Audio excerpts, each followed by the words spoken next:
Welcome to my YouTube channel Hindi Shabd Sagar. आपको हम अपने इस हिंदी शब्द सागर चैनल पर स्वागत करते हैं आपका। और आज आपके लिए जो हम वीडियो लेकर के आए हैं हिंदी वर्णमाला, वो बहुत ही ज़रूरी और बहुत महत्वपूर्ण टॉपिक है। चाहे कक्षा 1 के छात्र हों, चाहे कक्षा 1 से लेकर के 12 तक के छात्र हों, कंपटीशन के छात्र हों, टीजीटी, पीजीटी, यूपी पुलिस, लेखपाल, सीटेट, टीईटी या जितने भी कंपटीशन होते हैं, वो सब में अगर हिंदी से प्रश्न आते हैं तो इस वर्णमाला से जरूर आते हैं। और आप उस वर्णमाला के प्रश्न को कठिन समझ करके गलत भी कर देते हैं। जबकि आज मैं आपको यह जो क्लास लेने वाला हूं, इस क्लास में आप इसको जब आप देखेंगे तो निश्चित रूप से मैं उम्मीद करता हूं कि आप आज के बाद फिर गलत नहीं करेंगे। मैं यहां आपको पढ़ाने नहीं आया हूं, बल्कि आपको मैं वर्णमाला सिखाने आया हूं। इस वीडियो में आप वर्णमाला को पढ़ेंगे नहीं, बल्कि सीख भी जाएंगे। और सीख लेना ही हमारे लिए सबसे अहम है, ताकि हम आगे किसी भी कंपटीशंस में, किसी भी एकेडमिक एग्जाम में इसको गलत ना करें। तो आइए हम शुरू करते हैं अपना यह नया टॉपिक वर्णमाला। डियर स्टूडेंट्स, ये जो हमारी हिंदी वर्णमाला है, इसमें एक तो सबसे पहला प्रश्न आता है कि हिंदी वर्णमाला में कुल कितने वर्ण होते हैं। तो आप इसको लगाएंगे 52, अर्थात 52 वर्ण होते हैं। पहला प्रश्न यहीं से आपको मिलेगा। दूसरा प्रश्न आ सकता है आपके लिए कंपटीशन में, जो पूछा जाता है कि वर्णमाला किसे कहते हैं। तो वर्णमाला की परिभाषा अगर हम दें तो वर्णों के उच्चारण समूह को वर्णमाला कहते हैं। एक और प्रश्न आता है कि वर्ण क्या है। तो वर्ण को ही हम समझ लें। वर्ण हमारे भाषा की सबसे छोटी इकाई है। वर्ण और ध्वनि, इसको भी आप यहीं पर समझ लें। ध्वनि क्या होती है? जब हम कोई भी वर्ण उच्चारित करते हैं अपने वाक इंद्रिय से, अपने मुख से, तो वो मौखिक रूप में निकलता है, उसे हम ध्वनि कहते हैं। और जब उसी मौखिक ध्वनि को हम लिखित रूप दे देते हैं तो वो हो जाता है वर्ण। यानी वर्ण उन्हीं ध्वनियों का एक लिखित चिन्ह रूप है, जिसको हम वर्ण कहते हैं। और वर्ण ही हमारी भाषा की सबसे छोटी इकाई है। आपको हम यहां पर वर्ण को समझाने के लिए एक शब्द का सहारा लेते हैं। एक शब्द हमने लिख दिया यहां पर, पानी। अब इस पानी को अगर हम पढ़ें तो हमारे मुंह से दो प्रकार की ध्वनि निकल रही है, दो ध्वनियां निकल रही हैं। एक निकल रही है पा और दूसरी निकल रही है नी। अब अगर हम इस पा और नी को भी और विभक्त करना चाहें तो इस पा में दो वर्ण आते हैं। एक होता है पा और एक होता है स्वर आ। और इस नी को भी अगर हम विभक्त करें तो होता है ना में हलंत और स्वर ई। यानी अब इस पानी शब्द के दो टुकड़े हुए मूल रूप से, और फिर उनके भी दो दो टुकड़े हो गए। और वर्ण की परिभाषा होती है कि वर्ण वह छोटा से छोटा टुकड़ा है, छोटा से छोटा खंड है, जिसके और टुकड़े ना किए जा सकें। यानी अब इस पा, आ, ना और ई के फिर टुकड़े नहीं किए जा सकते, इसलिए ये हमारे वर्ण हो गए। यानी इस पानी शब्द में 4 वर्ण पाए गए। तो आपको वर्ण समझ में आ गया, वर्णमाला समझ में आ गया। अब इस वर्णमाला में जो हमारे और भाग बने हुए हैं उनको हम समझते हैं। आइए सबसे पहले हम आपको स्वर समझाते हैं। स्वर की परिभाषा होती है कि स्वर वे वर्ण होते हैं जो स्वतंत्र होते हैं। स्वतंत्र का मतलब यह कि इनको उच्चारित करने में किसी सहारे की जरूरत नहीं होती है। यानी स्वरों के उच्चारण में किसी और वर्ण का सहारा नहीं लिया जाता, ये मूल रूप से उच्चारित होते हैं। व्यंजन की परिभाषा होती है कि व्यंजन वे वर्ण होते हैं जो स्वर की सहायता से बोले जाते हैं। अर्थात व्यंजन में स्वरों की सहायता ली जाती है, ये स्वतंत्र नहीं होते हैं। कुल स्वर कितने होते हैं, यह एक प्रश्न आता है। तो कुल स्वर कितने होते हैं, अगर यह प्रश्न आएगा तो कुल स्वरों की संख्या है 11। अब उस स्वर में भी जो 11 हैं, इसमें भी दो विभाग हैं। एक मूल स्वर जिसको हम ह्रस्व स्वर या एक मात्रिक स्वर भी कहते हैं, इनके उच्चारण में एक मात्रा का टाइम लगता है और इनकी संख्या कुल 4 है। यानी मूल स्वर, ह्रस्व स्वर जिन्हें एक मात्रिक भी कहते हैं, उनकी संख्या कुल 4 है। आ, ई, उ, री। दीर्घ स्वर क्या होता है? दीर्घ स्वर की परिभाषा होती है कि जब मूल या ह्रस्व स्वर अपने ही समान स्वर से मिलते हैं तो दीर्घ स्वर में परिवर्तित हो जाते हैं। यानी दीर्घ स्वर, कोई भी मूल स्वर अपने मूल स्वर से जब मिलता है तो दीर्घ स्वर बना देता है। और इसे द्वैमात्रिक भी कहा जाता है क्योंकि इनके उच्चारण में मूल स्वर के उच्चारण का दुगुना टाइम लगता है, यानी 2 मात्रा का टाइम लगता है, इसलिए इसे द्वैमात्रिक स्वर भी कहा जाता है। ये आ, ई, उ। और दीर्घ स्वर में 4 और आते हैं जिनको हम संयुक्त स्वर भी कहते हैं। ये है ए से लेकर के ओ तक, यानी ए, ऐ, ओ, औ। ये भी दीर्घ स्वर ही माने जाते हैं, लेकिन इनको संयुक्त स्वर भी कहा जाता है क्योंकि ये संयुक्त इसलिए हैं क्योंकि ये 2 अलग अलग प्रकार के स्वरों के जोड़ने से बने हैं। आ और ई मिलकर के ए बनता है, यानी एक आ है और एक ई है, 2 प्रकार के स्वर हो गए। इसी प्रकार से ये चारों वर्ण चूंकि 2 प्रकार के स्वरों से मिलकर बने हैं, इसलिए इनको संयुक्त स्वर भी कहते हैं। हालांकि इनको दीर्घ स्वर की ही कैटेगरी में रखा जाता है। तो इस प्रकार से आप देखेंगे कि 4 आपके मूल स्वर हो गए और 7 हो गए आपके दीर्घ स्वर में, जिसमें 4 ज्वाइंट भी है, संयुक्त स्वर भी है, और 7 और 4 मिलकर के कुल 11 स्वर होते हैं। अब आप व्यंजन पे आ जाएं, या एक चीज यहीं पर और आप समझ लें, अंग और आह, जिसको मैंने स्वर में नहीं लिखा है। एक लिखा है मैंने अंग और एक है आह।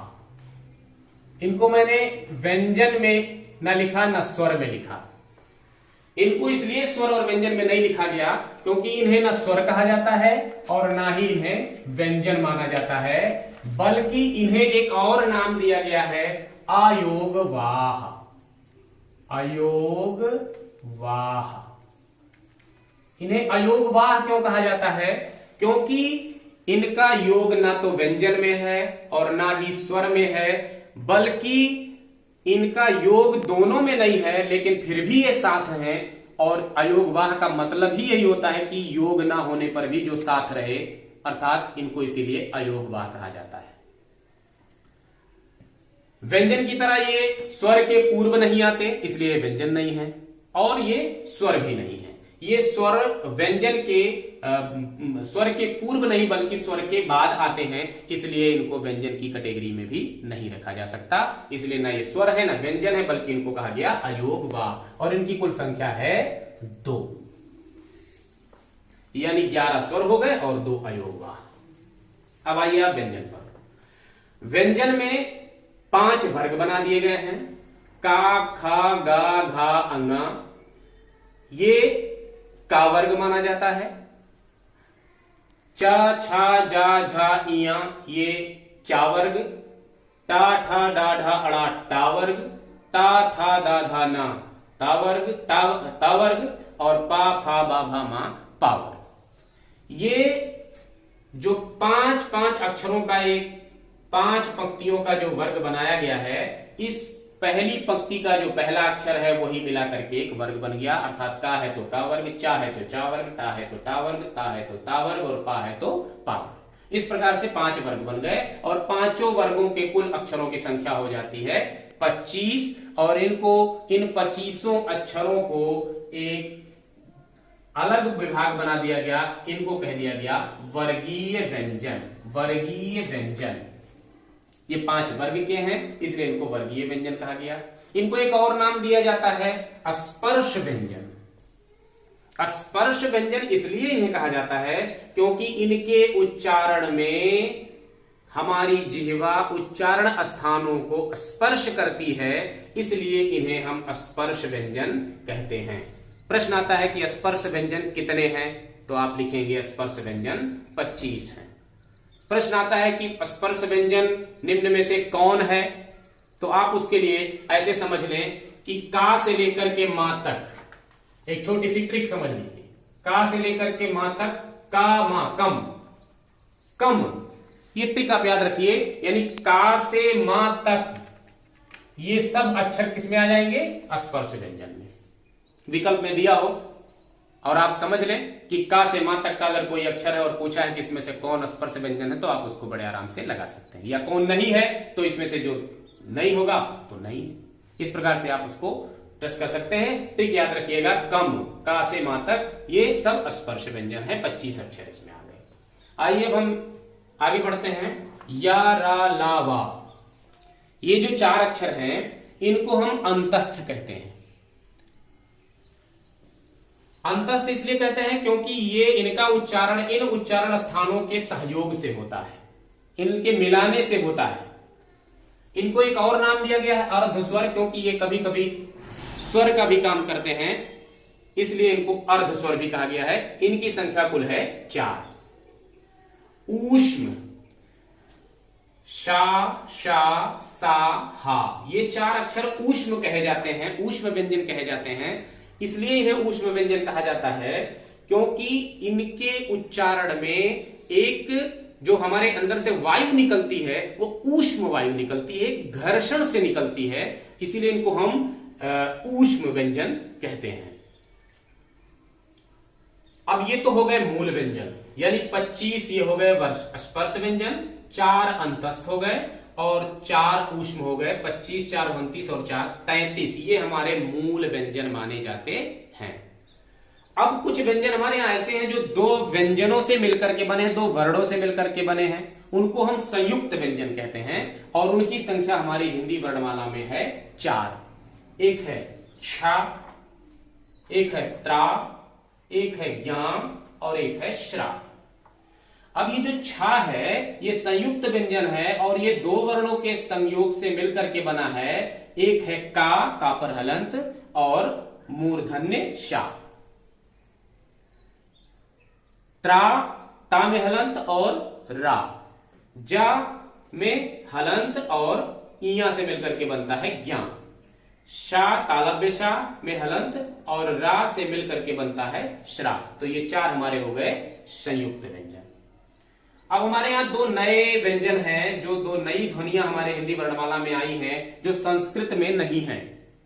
अड़ा और अढ़ा, ये 2 नवीन ध्वनियां हैं, ये भी संयुक्त में ही रखी जाती हैं, लेकिन इस प्रकार जो छ, त्रा, ज्ञा और श्रा है इस प्रकार 2 वर्णों से मिलकर के नहीं बनी है, बल्कि डा के नीचे एक बिंदी लगा दिया गया और ढा के नीचे एक बिंदी लगा करके एक नई 2 ध्वनियां तैयार कर ली गई और ये हमारी हिंदी में ही हैं और ये दोनों नवीन ध्वनियां मानी जाती हैं। इनको हम उच्छ्रिप या उच्छिप्त भी कहते हैं, क्योंकि उच्छ्रिप मतलब होता है ऊपर को फेंका हुआ, और ये जब हम उच्चारण करते हैं तो अड़ा और अढ़ा में हमारी जबान उल्टी थोड़ा ऊपर को जाती है और झटके से फिर नीचे आती है, इसीलिए इसको हम उच्छ्रिप या उच्छिप्त व्यंजन भी कहते हैं, इनको द्विगुण व्यंजन भी कहते हैं। अब आपको हम बता दें कि हिंदी वर्णमाला में कुल हमने बताया कि 52 अक्षर हैं, तो 52 वो कौन कौन से हैं। आप देख लें कि वर्णमाला में कुल 52 अक्षर हैं, जिसमें स्वरों की संख्या कुल है 11, जिसमें आप जानते हैं 4 मूल स्वर हैं और 7 दीर्घ में हैं, 7 में भी 3 दीर्घ स्वर और 4 संयुक्त स्वर और वो भी दीर्घ मिलाकर के कुल 7, 4, 11। व्यंजन में आएंगे तो वर्गीय व्यंजन 25 हो गए, का से लेकर के मां तक। अंतस्थ में आए तो या, रा, ला, वा अर्ध स्वर जिनको हम कहते हैं उनकी संख्या हो गई 4।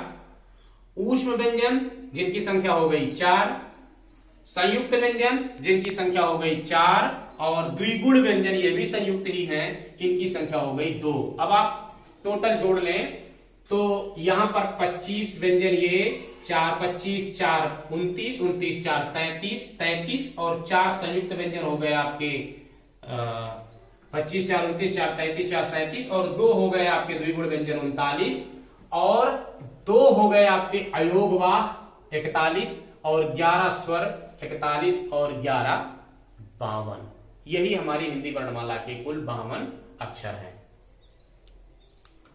अब आप देखेंगे कि ये जो वर्गीय व्यंजन है, यहां पर इन वर्गीय व्यंजनों को उच्चारण स्थान के आधार पर भी एक नाम दे दिया गया है। यानी का से लेकर के अंगा तक के उच्चारण स्थान के आधार पर इन वर्णों को कंठ कहा गया है, क्योंकि इनका उच्चारण जब हम करते हैं तो हमारे कंठ से होता है। जब आप बोल करके इसको देखेंगे, प्रैक्टिकली बोल करके देखिए, इसको लिख करके मत समझिए, प्रैक्टिकली बोल करके देखिए, ताकि कभी आप भूलें तो आपको याद हो जाए।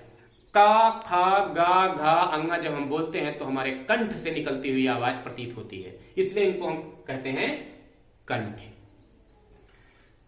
चवर्ग के जब वर्णों को हम बोलते हैं तो तालु से इनका उच्चारण होता है, और तालु हमारे दांत के पीछे जाएंगे तो कठोर भाग पड़ेगा, उसके पीछे एक जो तालु है जिस पर आप जबान जरा सा अगर आप उल्टा करके घर्षण करें तो एक प्रकार से गुदगुदी भी होती है, उसको हम तालु बोलते हैं। और इन च वर्ग के वर्णों का उच्चारण वहीं से होता है, चूंकि तालु से होता है इसलिए इनको हम कहते हैं तालव्य। च, छ, ज, झ, इया।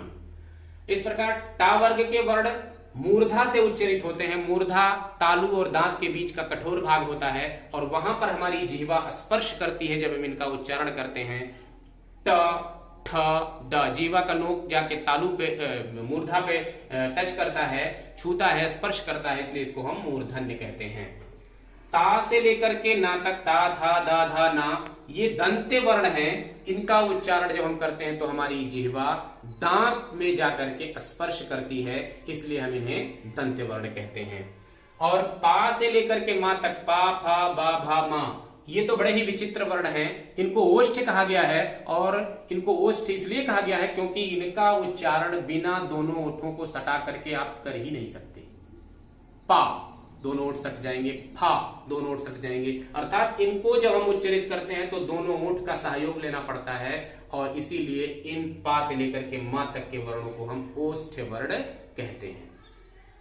एक और यहीं पर हम पंचवर्ग जो वर्गीय व्यंजन है उसमें हम एक बात और बताना चाहेंगे कि अंगा, इया, अड़ा, ना और मा, ये जो हर वर्ग के अंतिम अक्षर हैं, इनको हम एक नाम दिए हैं। इनको नाम एक दिया जाता है पंचमाक्षर, और इन्हें अनुनासिक भी कहा जाता है। अनुनासिक इसलिए कहा जाता है क्योंकि इनका उच्चारण नाक से होता है।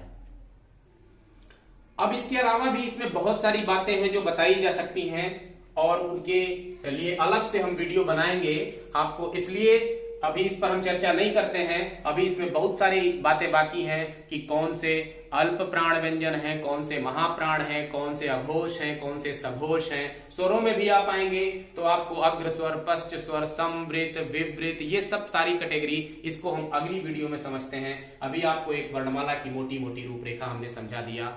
अब आप अगर हमारे इस वीडियो को देखते हैं, पसंद आता है, तो आप इसको लाइक करें, हमारे चैनल हिंदी शब्द सागर को आप सब्सक्राइब करें, और फिर मिलते हैं अगली वीडियो में जिसमें हम वर्णमाला के सारे और जो भाग बच गए हैं उसको भी हम आपको डिस्क्राइब करके ऐसे ही सिखाने का प्रयास करेंगे।